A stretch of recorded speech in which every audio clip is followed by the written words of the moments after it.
Well, anyway, good evening, everyone, and thank you all for attending. I mean, I know we've been waiting for some time to this, and it's great for us to get together because I mean it gives me particular pleasure because I know, and I know you all know just how busy Eve is, to move on to our keynote speaker, who really knows no great introduction from me, and that's our President Eve Conway. Now, I think it's. I mean, you know what Eve does, you know the job description, but I think it's important that at the end of the Rotary year to finish up with Eve talking to us, because we've had 3 previous speakers to the club, because at this stage of the year, Eve can not only recall sort of progress through Rotary, which I know has been varied and very interesting, but also hopefully bring us up to speed on things that's happened during this year. So Eve's journey and what's been going on. And can I say, Eve, I'm delighted that you've come because you've sort of sandwiched us in, if you'll pardon the pun, between the district conference at the weekend and the launch of the tea parties tomorrow. So I hope the filling in between is to your liking, because I know you've been charging around. A little bit of information, but not a lot, for the sort of fact gurus. Eve joined Rotary in the 80s, basically through being a Rotary ambassadorial scholar. And, you know, I think that was a great route to take. Eve is a member of the Rotary Club of Redbridge, past district governor, which I think everybody's been, except me and Tim's dogs. And a very important facet that Eve was, and therefore still is, the founder of the Rotary, or the RIBI Young Citizens Awards, and I'm sure Eve will mention this later. But you know, they're sort of 10 years old this year, and I'm sure there's special things going on at conference. Eve has also been, because a lot of you may not know this, because we're a unique breed, Eve, you and I, in this sense, that we've both been RIBI public image coordinators.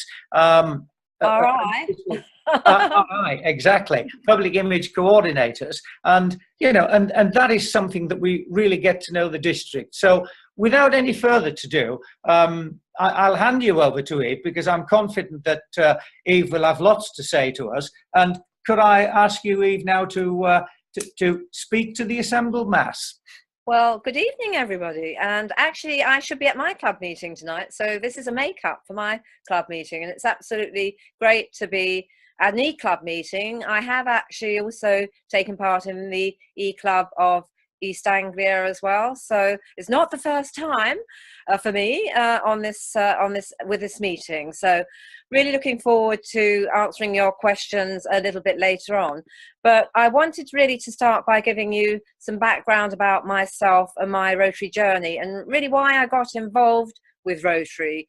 As Herbert just mentioned, I was a Rotary ambassadorial scholar back in the 1980s. I still feel I'm only 22, but obviously I can't get away with that one anymore. I was one of 7 people in the world and the only woman to be selected for a journalism award. And I studied for a Master of Science in broadcast journalism. I'm still not quite sure where the science came in, at Northwestern University in Evanston, Illinois. And I know that you will know that, most of you, I'm sure all of you know that Evanston is the home of Rotary International. I mean, this was a fantastic experience, and it really changed my life. And it helped me, you know, in meeting all the people, you know, looking at what Rotary was doing on a global scale was amazing. And it also helped me from my professional point of view. I'd been working in newspapers, and I went on to work for TV and radio. So first of all, independent commercial radio and TV, and then BBC News for the past 20 years. And I really wanted to give back to Rotary by becoming a Rotarian and using the skills I had gained. But I have to say that it wasn't actually easy for me to become a Rotarian. And frankly, I did begin to think that Rotary was not interested in me at all. My British Rotary counsellor died, And so did the other Rotarian who'd really taken a keen interest in how things were going after I returned from America. And despite writing to the club and trying to get hold of people there, nobody came back to me. So the club that actually sponsored me were all male as well. I don't know if they perhaps didn't see me as a potential member. But so it wasn't until the very late 1990s when I actually went to the doctor with flu symptoms, and there just happened to be a locum doctor there who was a Rotarian. And I still can't remember how he got this out of me, but he was chatting away to me, and he found out that I had been a Rotary ambassadorial scholar, and he asked me to speak at his Rotary club. I then got on the Rotary Club speaking circuit, and eventually I was asked by the Rotary Club of Redbridge to come back after I spoke to them, and they invited me to join them and become a Rotarian, and that was actually in 2000. So you could say that I went to the doctors with flu symptoms and came out as a future Rotarian. So there are some good things about going to the doctors. But, there's a serious message here, because we shouldn't forget or neglect our family of Rotary, our alumni, young people who've benefited from Rotary programs and projects that are grateful, like I am and was, for the opportunities that Rotary has given us. And, whether that's a Rotary scholar like myself, Peace Fellow, former Rotary Kids member, or Interactor, Rotaractor, or young people helped by our various youth programs, Ryla, Youth Speaks, Young Citizen, Young Chef. We all feel grateful for the opportunities that Rotary has given us. And that also, obviously, with Rotaract, only 5% of Rotaractors become Rotarians, and this is a really lost opportunity. I mean, of course, Rotaractors can now be Rotarians at the same time since the changes at the Council on Legislation last year. But I think if you look at what happened with me, I was brought into Rotary through a locum doctor who was a Rotarian who asked me to come along to Rotary. And we all have a legacy to ask people to come along to Rotary to make sure that our amazing organisation continues. If each club had a net increase of even 1 or 2 members, this really would make a difference. And I mean, I don't have to tell you that our membership is at a critical stage here in Britain and Ireland. And if I look at the past 10 years, from 2006, there were 56,197 members. We're now down to 47,502 in just over 10 years. That's about an 18% drop. So far this year, our membership is up by 200. Which is a net increase. However, we often find that the second half of the Rotary year, membership goes down, and there was a net loss of 1,500 members last Rotary year. While globally we have the second highest membership in our history of 1.25 million members, membership is going down here and in North America, South America, Europe, Scandinavia, Australia, while India and the Far East have increased considerably. So I think the message is what can be done about it. And this is something that, this year we have been looking at as the General Council. That's why I'm talking about this now, because it has been a real focus for us, because we really need to remember that the impact that Rotary has on our communities, and that's just as relevant today as it was when Rotary was founded. In fact, when we look at the news, I think, the social needs here and overseas are probably more now than ever. And we have to leave a legacy. So we need more willing hands to carry out Rotary's work. So at the moment, we think we have an average age of 74. We don't know because we haven't really got the statistics being filled in. But we are facing a demographic time bomb if we don't do anything about this. So what we've been looking at during this year is a new Rotary image for growth, which has been sort of nicknamed Rotary 2. and that's been agreed by this year's General Council, and it's being embraced by 4 cohorts of district governors. So that's for 2017-18, 18-19 and 19-20, and RIBI officers. And we're all united in the aim of growing Rotary. We really have to do this. We have to leave a legacy, but it requires action. It's not just, you can't look at the RIBI leadership or the RI leadership and expect them to do everything about membership. We do need action by clubs, districts, as well as RIBI. And, what we're looking at will be going to the business meeting at the conference in April. So there are details that have been sent to all the district secretaries about what we're looking at for from now onwards, really. We've also listened to the views of a group of Rotarians from 8 districts who've put forward various ideas that we had. Herbert, I know, was there as well. So we've taken on board what's been said then as well. And what we're looking at really is to have a model of Rotary that is attractive to 20 to 50-year-olds, because in a sense we've kind of lost 2 generations really. In a sense, that we've got about 1% of our members are under 30, and we don't have very many 20-year-olds, 30-year-olds, 40-year-olds, even 50-year-olds. So we need to look at focusing on that age range. And that's not to say that we haven't got fantastic Rotarians of all ages. And, I know there are many clubs that are doing amazing things with a very few members as well. So, and I've been there, I've met them. And it is really important not to forget that. But we need to look at forming new clubs and satellite clubs, and we need to look at clubs really taking membership of ownership of the local membership issue, and for districts to put 100% of their membership and extension energy into membership generating new and satellite clubs where we seem to be getting the growth in districts. In fact, the only district that has had a growth in membership is District 1180, where they've been creating new clubs. So, I don't need to say this, but we need more diversity age-wise and ethnicity, if I can say ethnic, multicultural, and more women members. Part of the legacy, I hope, that may have been left from me being president is that we have, it looks like we have increased the numbers of women members in Rotary from about 14% up to 16%, but we really should have 50% women and men to reflect our population.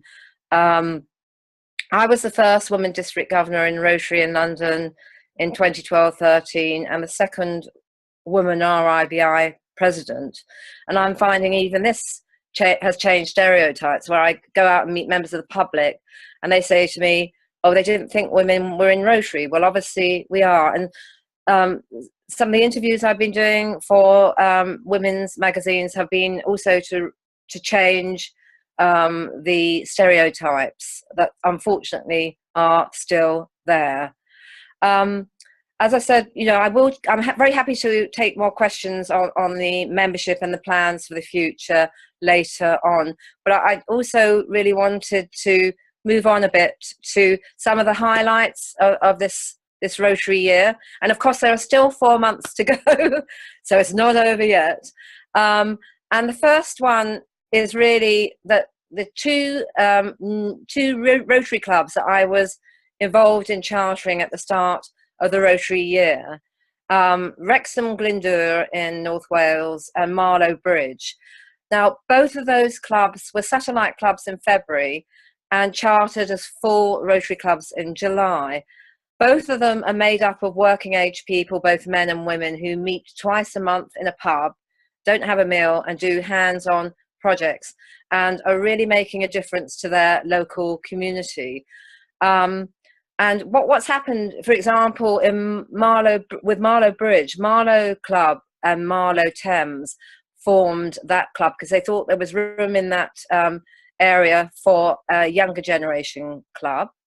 The average age of Marlow was 75, average age of Marlow Thames was 69.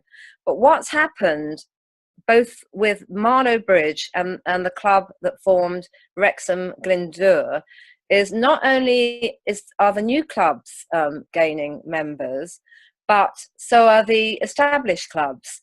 They're all gaining members because Rotary is more visible in the local community. So I think this shows that this model does work.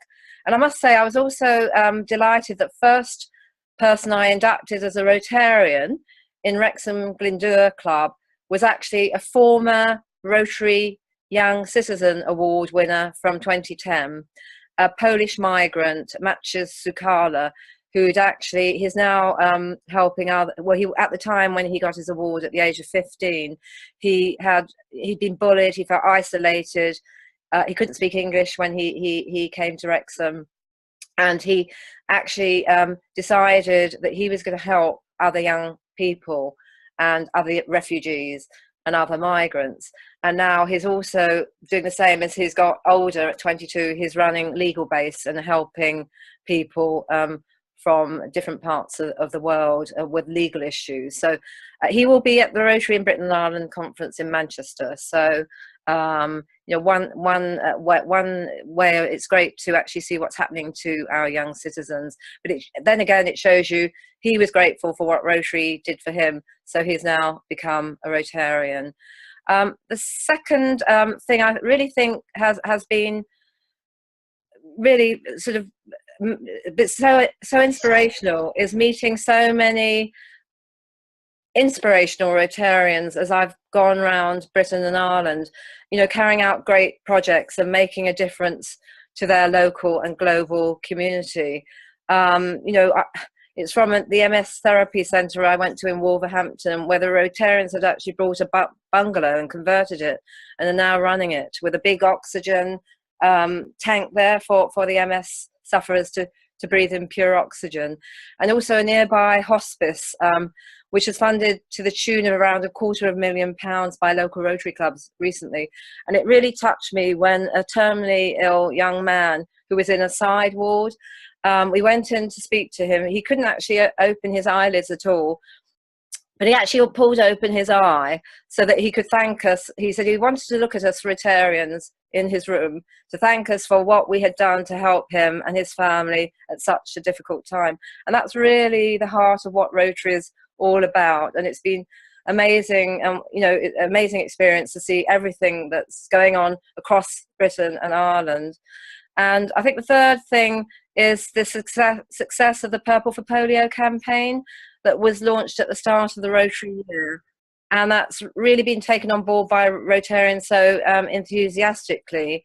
Our RIBI giving to End Polio now is up by 65% from July to the end of January over the same period last year since the campaign started.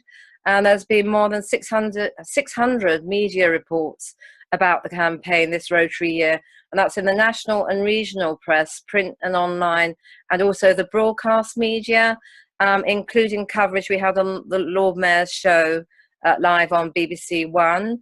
We've had lots of coverage in the nationals as well, which has been great. So it does show that Rotary's polio campaign is a good news story, and this has gained coverage.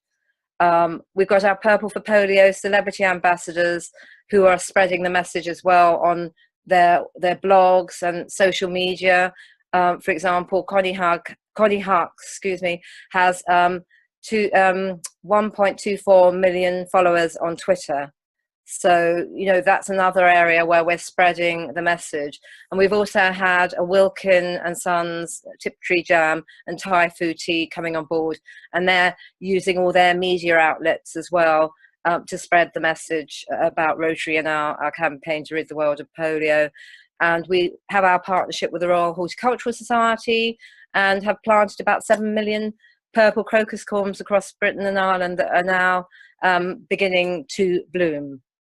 And as you know, we just mentioned that the Purple for Polio tea parties will be taking place tomorrow on International Women's Day with the media launch in London. And we have BBC Radio 4's Jane Garvey is going to be one of the speakers at that event tomorrow. So lots have happened. I mean, I want to really open it up for questions, because I know that that's important. But, you know, it's been a wonderful experience being president.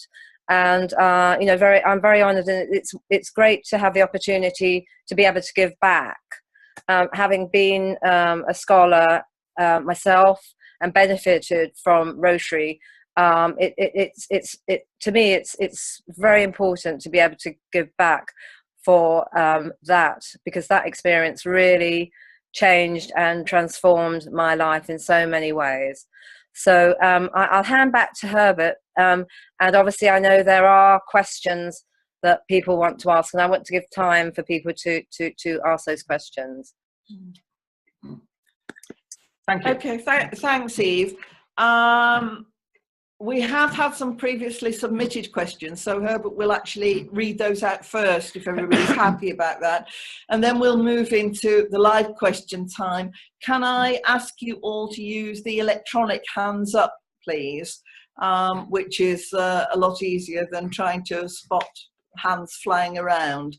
And if you've got any queries, I'm sure you can find that on your screens somewhere. If you've got any problems, let me know. But Herbert will go into the previously submitted questions first. Right, thanks, Joy. Just before I do that, everybody, and it's more for sort of etiquette than anything else, but just a few simple rules of engagement, please. Questions as brief as possible if anyone's preparing them now, because we want to get through as many as possible. I would encourage them to be of an inquiring nature rather than being totally critical, because we do want to have a positive approach of the way forward, and please not aimed at any individuals, because that won't achieve anything tonight. And please, no statements. Sometimes it happens when you're wanting to put a question, and it can take forever. So, you know, if anyone looks as though they're going into a great statement of intent, then I will tell you, I will end it, because obviously we do want to get through as many things as possible. So, having said that, we move straight in, if I may, because the first question that I think came in actually was from Adrian Brewer. And Adrian, I make no apologies for having to condense this a bit, but I'm sure I've got your message across. And Adrian says and asks, according to UNICEF official figures, every day 17,000 children under 5 die from preventable diseases such as TB, measles, malaria, to name but a few. Is it time, this is the question, for Rotary to move on from the polio campaign and concentrate more in areas such as water, malaria, education, etc.? Well, thank you for that question, Adrian. But the question I suppose I would ask is, why would we pull out now when we are so close to achieving Rotary's goal of a polio-free world? I mean, we only had 37 cases last year, and we've just had 3 so far this year in Afghanistan and Pakistan. You know, the hope is that we could see the last case of polio this year. And Rotary's main objective has been to finish the job and end polio now and forever. You know, it's a campaign we started and spearheaded since 1985, and we're just so close now. We really have to finish the job off. And, you know, if you look at the statistics, I mean, 16 million children have been saved from polio because of the campaign, and 1.5 million children saved from childhood death. So if we give up now, you know, we could see 200,000 cases of polio again back in a decade. So I really, you know, well, we can't move on until we finish the job. But that's not saying that, you know, that what those statistics of every day 17,000 children dying from preventable diseases is a terrifying and worrying statistic.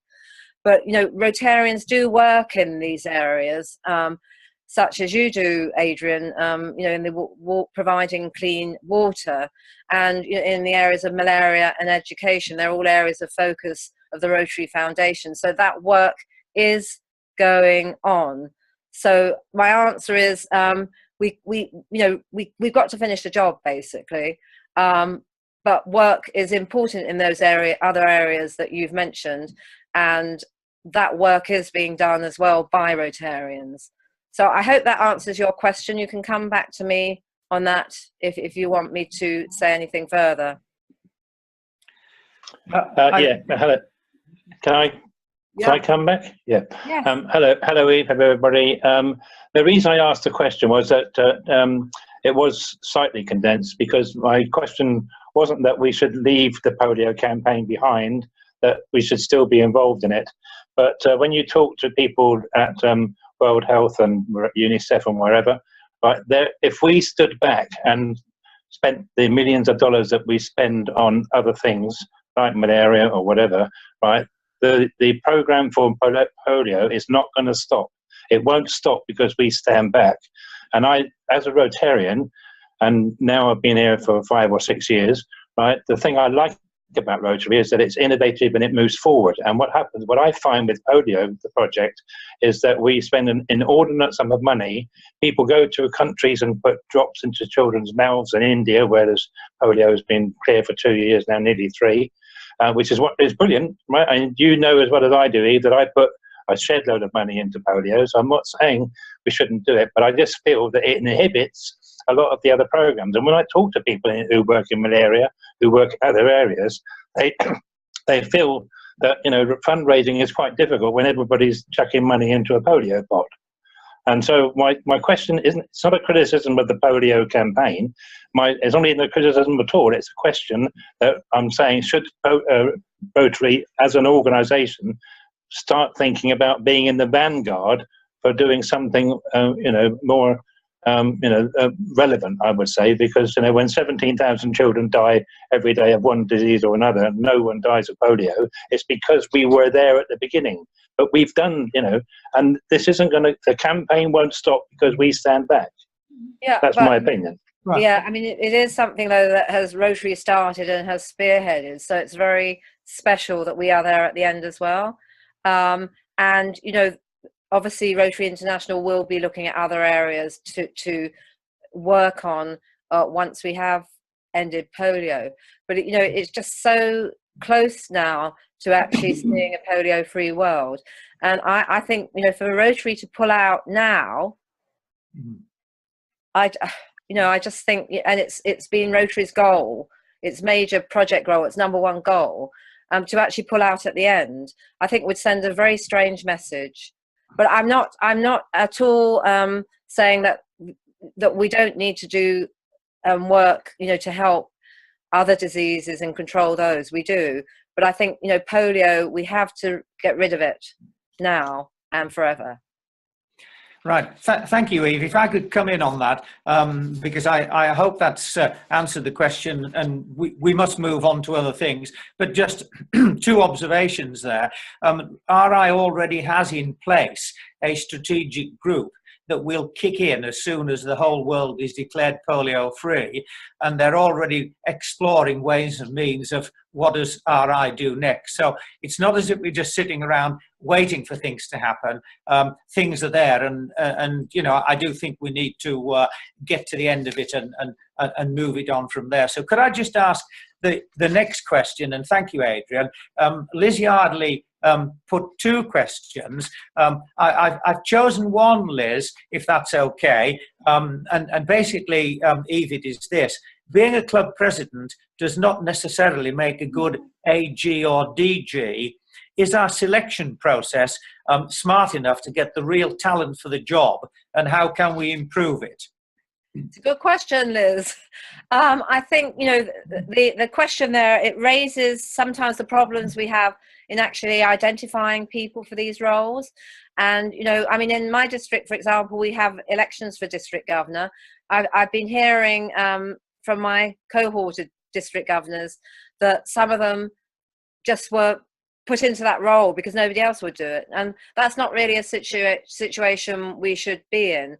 So I guess what we need to be doing is identifying talent, even sort of if we're not finding the people coming forward that we feel are right, we need to be scouting for them really, and getting people involved in the district, and identify those people who will do the job well. I also think we have another issue, that we need to make these roles so that people who are working can actually have the time to do them as well, because I think that's a very important issue, that we need to not have roles too time consuming.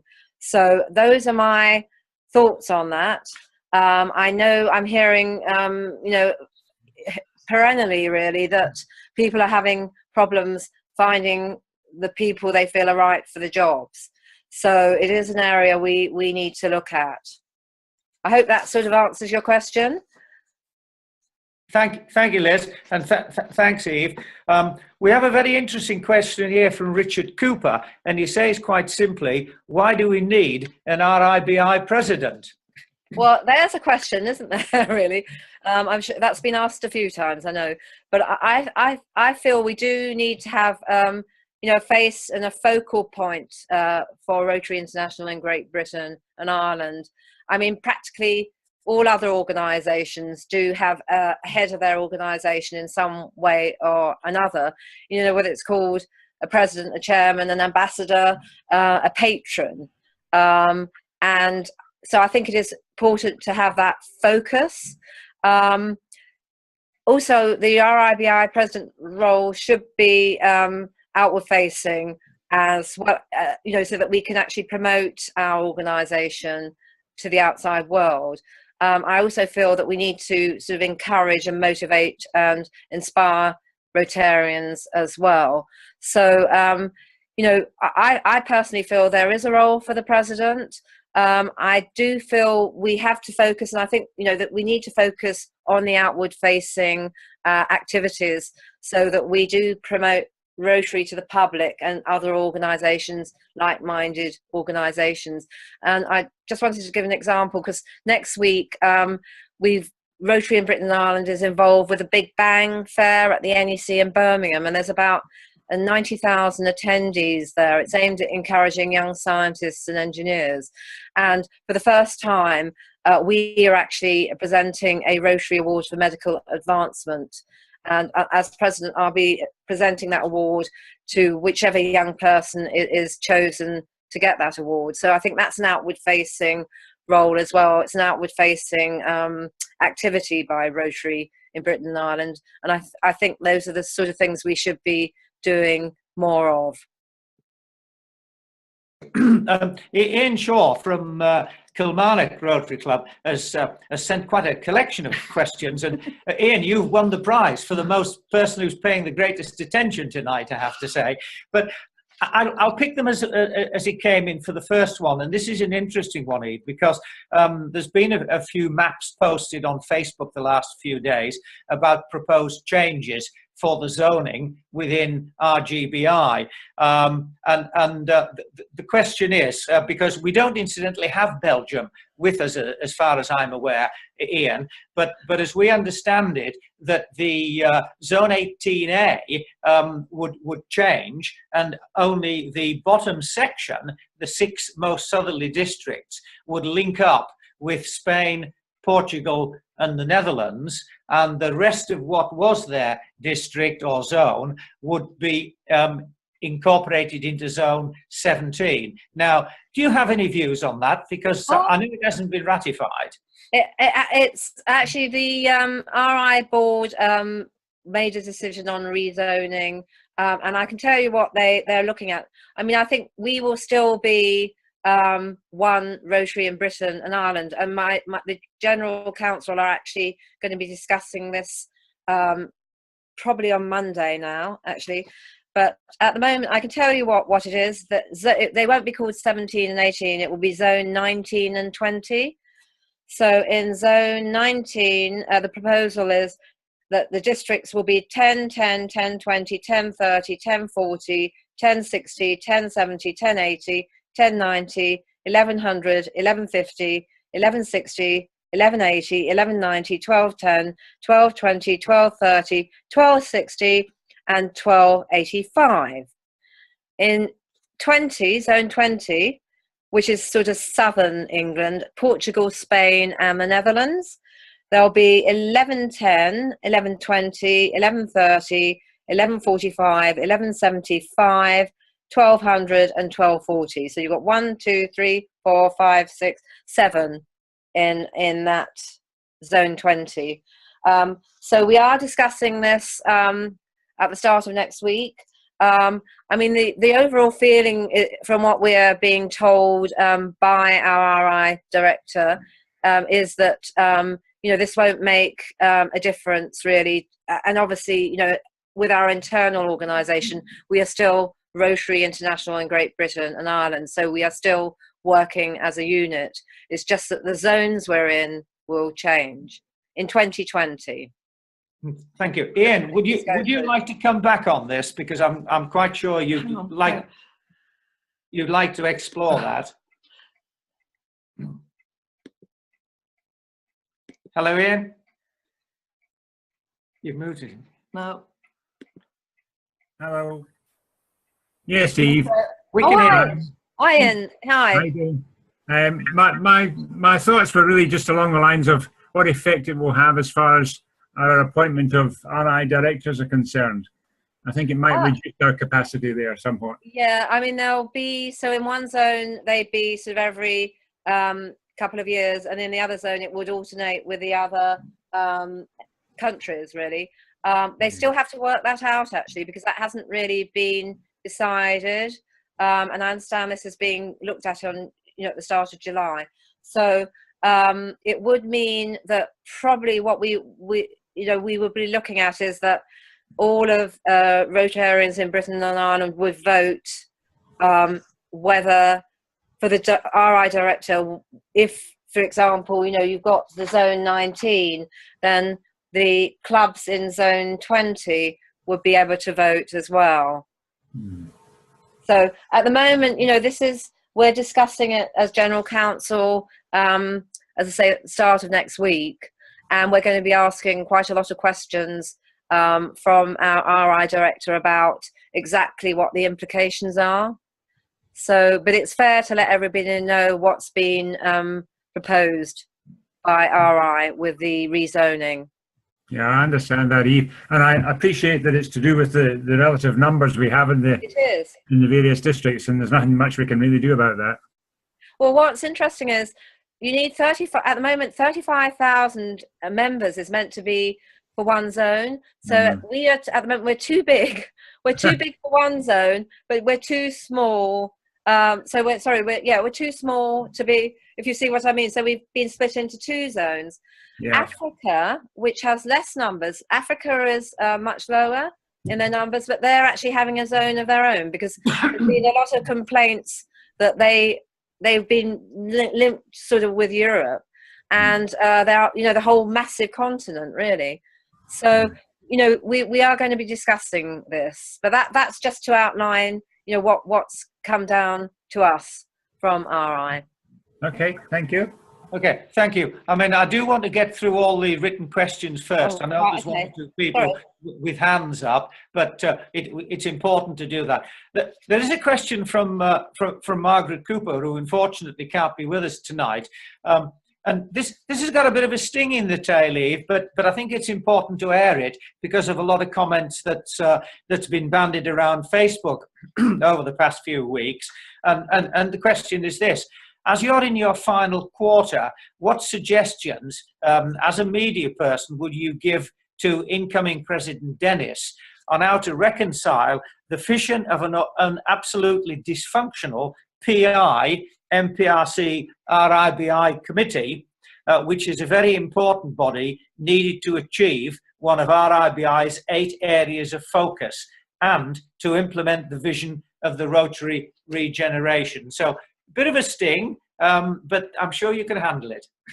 Well, obviously, I think, you know, it is important when we are talking about our RIBI regeneration that we do have good PR and public image, and we do need to ensure that the strong training in public images is passed on and made available to district and clubs. So, you know, the LDTC, which Leadership Development Training Committee, will be supporting the public image team in this area and making sure that we do strengthen our output there. I mean, obviously, you know, public image is important, and all committees that we have, whatever they are constantly monitored. So we're looking at what is happening with each committee, and you know, we discuss things, and I will be discussing with Dennis, as he will with me, how we move forward on public image.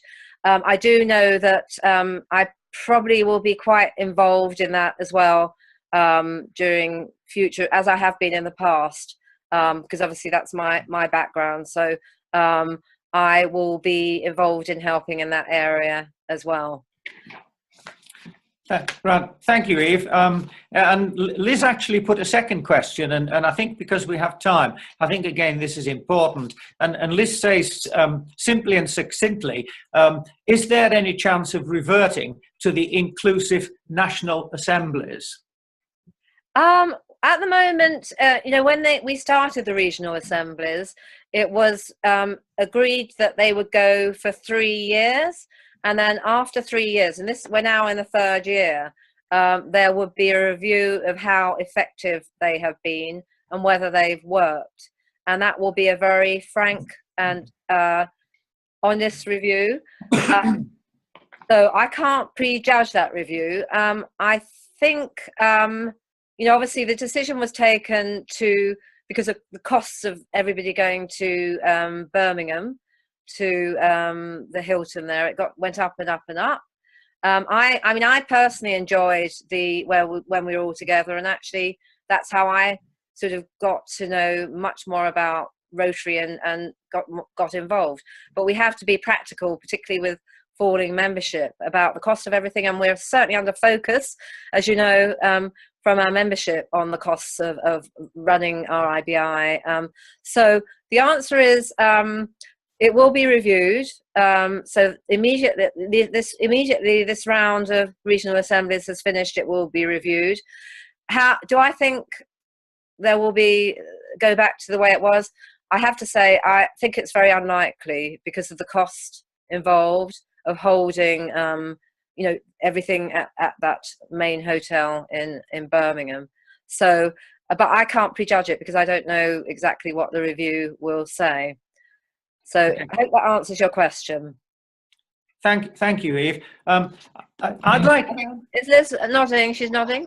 Yeah. Yes. I mean, my concern is that we're a service organisation, and as things stand, the service chairs are considered less of leaders than people who don't seem to have any clue about leadership. Sometimes, rarely, I have to say, but enough. And I think we waste a lot of good resources.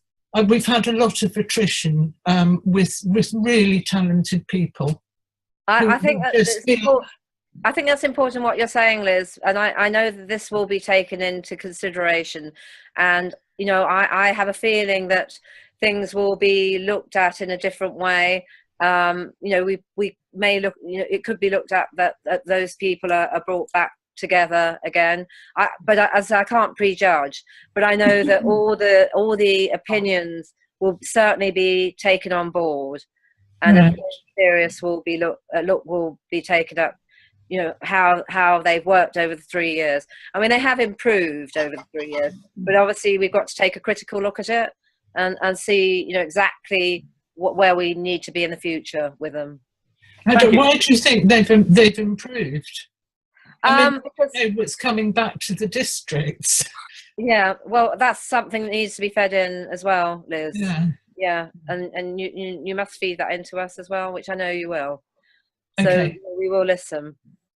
Right, thank you both of you. Whilst this isn't going to be a moray poll, right? Could I just ask, so that Eve's got something to take back? Could I ask everyone to raise their hand if they are in favour of reverting back to the National Assembly. Would anyone like to raise their hand on that so we can get a vote? Tim, have you? No? Okay. So we got 1, 2, 4, 2, 3, 4, 5. I think we've got about 6. Okay. And those who would prefer to keep it as regional. That's 8, actually. 1, 2, 3, 4. What's on here? 5, 6. That's very interesting. Interesting. We're probably about 55, 45 there. So that's interesting. Okay, so, right. Thank you for that. I would just like to ask a question, simply because I submitted this, Eve, when you were online last week, and it went into the black hole at Ulster and never got put to you. Incidentally, I've got Donald Trump on the case because I'm not having all that. But joking apart, my question is, because I think it's important, right, is given the importance of attracting more younger members, what would you do to harness parents and siblings of those children already a part of Rota Kids? And how can we attract more Rotaractors to actually join Rotary? Right, after the bell, is that the bell tolling? Sorry about that. I'll switch it off.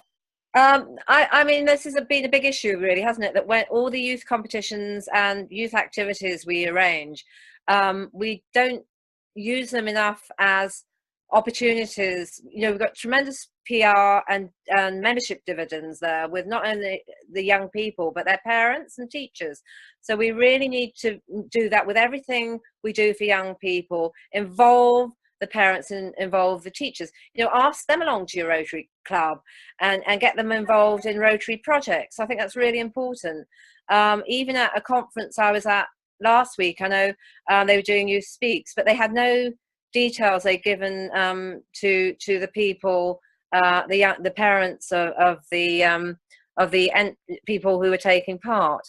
So obviously, you know, there was a lot of talk about what Rotary does, but again, it's making sure you get the PR and membership dividends out of all our youth programs. So I think, yeah, we need to, the way of doing it is really to make the parents and teachers feel involved in Rotary.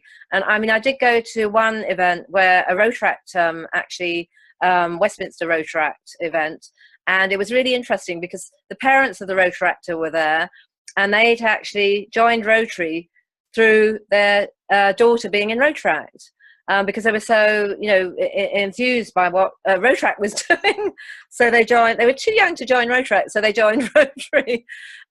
In terms of Rotaractors, we've got to bring more Rotaractors into Rotary. You know, at the moment they can be Rotarians at the same time, but we need to make them feel welcome at our clubs, because it, you know, and also with the new satellite clubs, we can make, you know, we can, when the Rotaractors get too old for a Rotaract club, they could form their own satellite club or Rotary club. And I think that's another area. I mean, Lisa in Maidenhead Bridge, I mean, that she came out of Rotaract and formed her own club because she couldn't really find a club she found was welcoming. So we do need to do more to encourage Rotaractors to be part of Rotary.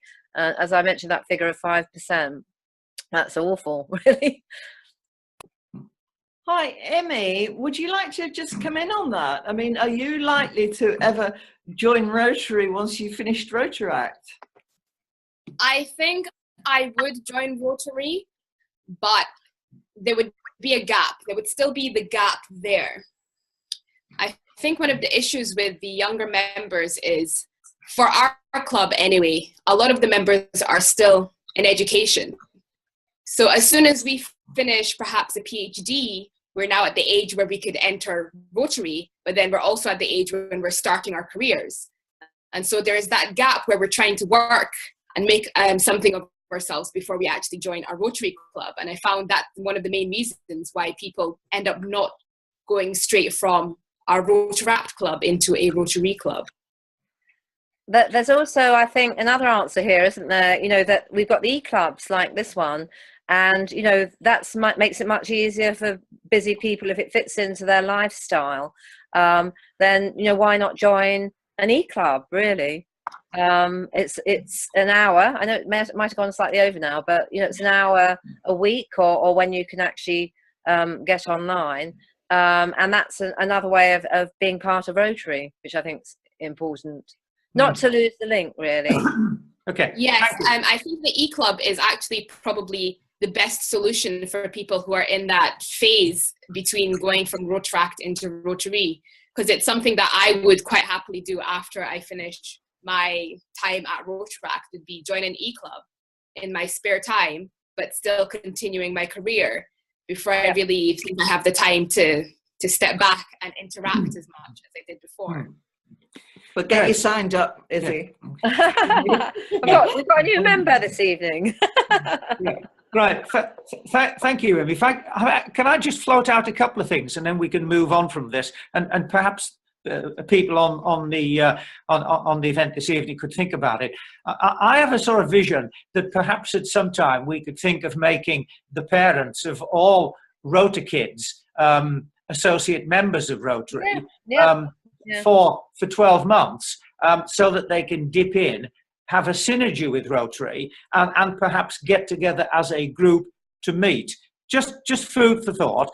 And on Rotaract, Imi, again, I have a thought that perhaps when Rotaractors get to 25, where in theory you've still got 5 years to do within Rotaract, make them associate members of Rotary, so that obviously they can be more inclined to dip in and dip out, so that they're getting a taster.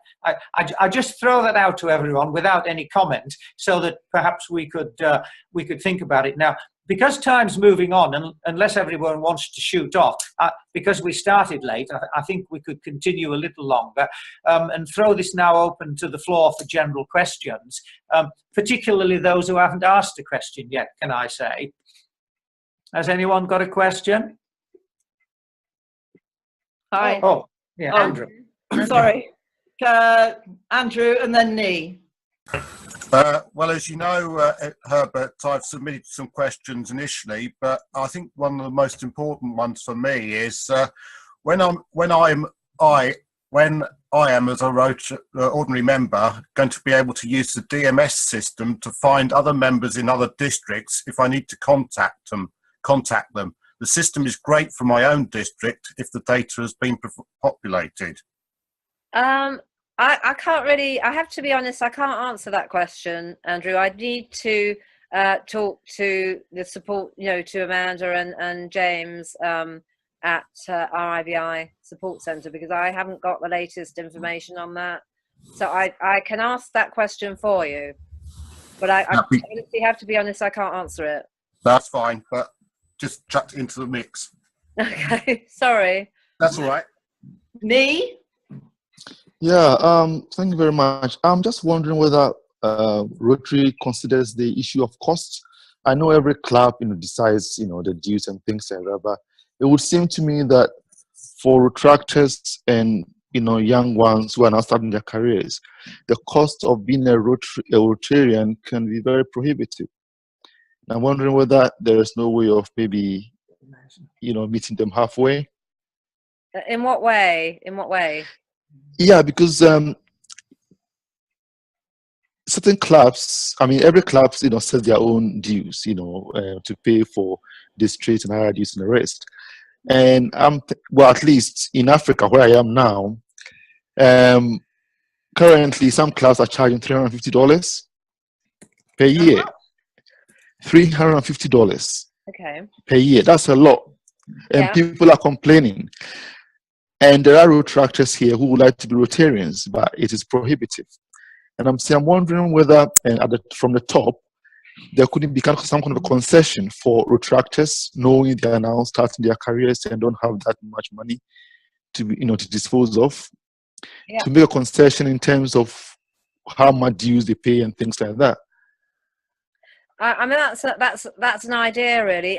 Perhaps over here at the moment, the RIBI subscription is £52, and that's what. On top of that, there will be the district sub, and obviously when you are a member of different Rotary clubs. Some clubs, will charge for a meal each week, whether you have one or not. A few of them do. Mine doesn't. So I'm not paying for the meal tonight. So it varies vastly, but I mean, that $250 sounds a lot of money. I certainly in Britain and Ireland, I don't think we've got anything near like that. But the basic subscription from RIBI at the moment is £52 and going up, if agreed by the business meeting, to £60 next year. Yeah, that's the point I'm making. So that for Retractor, instead of being £52 for for established folks, who are Rotarians, could we halve it so that becomes attractive for them, for Retractors, for example? Yeah. I mean, we could decide that that there has to be half, so that would also ensure that their yearly dues are reduced, really. Yeah, I mean, I think that's a good idea. I suppose the other thing, at the moment Rotaractors are being encouraged to be Rotaractors and Rotarians. It's possible, I suppose, clubs could make Rotaractors associate members in the interim, because that can be much less. So I get the point you're saying, and I think I think we should also, personally, I think we should have things like family membership, where if you have a family in a Rotary club, it costs less. So I think, yes, I mean, I think there's options there. At the moment, you obviously have to pay the basic RI or RIBI subscription wherever you are in the world. So, but I take your point on that. Well, right. Thank you, Eve. We'll have to move on from there. I think we're going to Janine now. Janine, are you in a position to ask a question? Yes, hi. Thank you for that. Following on from the question about the database and being able to access other people, I mean, obviously there's Rotary Club Finder, but I've got a more fundamental question about information generally. I mean, I would like to be the one that chooses whether I receive information or not. And I'm very much within my own club and my own district at the end of the pipeline, from district secretary, club secretaries, club presidents, etc. And I would like to be able to access what is going out, because so many of the moans and groans are about lack of information, or Fred knows this and Jane knows that and whatever. Surely in this day of electronic communications, there would be a way that we can all see something. Is that something that's being planned in any way? Well, we have the members' newsletter, don't we, that goes to everyone who has an email. I think it's about 34,000 Rotarians with an email address. It's quite interesting, because we've got some districts who say they don't want us to send things out, and that everything should go through his district secretary.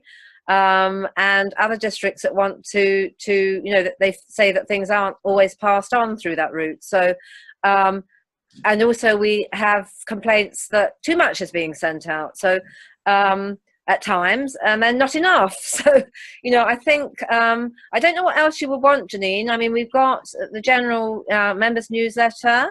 We have areas of interest. You'll have the international, the foundation. I mean, obviously we have the Purple for Polio newsletter that goes out. So I don't know what other ones you would like. Well, I think personally, I mean, I agree with what you're saying, and I subscribe to all the newsletters from RI as well that I have interest in. But I just think that any communication that goes out within Rotary could be available if somebody wants to access it in the members area of the Rotary GBI website.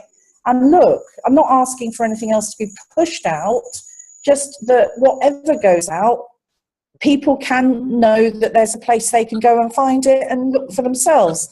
Because, I do get frustrated, even though I am very involved, obviously, in polio, but generally I try to stay on top of what's going on. I do find it quite a battle, and I have done ever since I've been in Rotary, and the only time I didn't was when I was club president. Yeah, I mean, the newsletters are available on the, you know, for the different committees on the website. So they are there. So if you wanted to find them, you should be able to find them. It's not as easy as it might be. I really don't think. Yeah, I mean, you know, that they are there, and as I know that a lot of people will say they get fed up with having everything. So I know obviously you've got a lot of interest in different areas, but I know we do have members who say they don't want everything because they can't, you know, it's too much. So, but those newsletters are there for you to go and see. Yeah. Thank you, Eve. Can I come in at this point? Because, I mean, you raised certainly some interesting questions there, Janine, and we clearly can't go through all these things tonight. I think it would be appropriate if we get Amanda, perhaps you'd like to do that, Eve, to get in touch with Janine. I mean, they know each other. And take this to a conclusion. So, but thank you for that sensible question. I think it's Gwenda would like to put a question. Well, I was going to say about when I said about the Rotaract and fees. I know of a club within my own district that interactors who went off to university came back to their hometown, and a couple of the more affluent members paid their fees for them. So they just paid a token fee until they were established in their careers. They're both excellent Rotarians, and they can integrate with the younger generation, shall we say. Yeah, I think that's great, Gwenda, because that's a bit of flexibility there, isn't it, really? I mean, clubs do have flexibility if they want to do something like that, to encourage people, you know, Rotaractors to join them.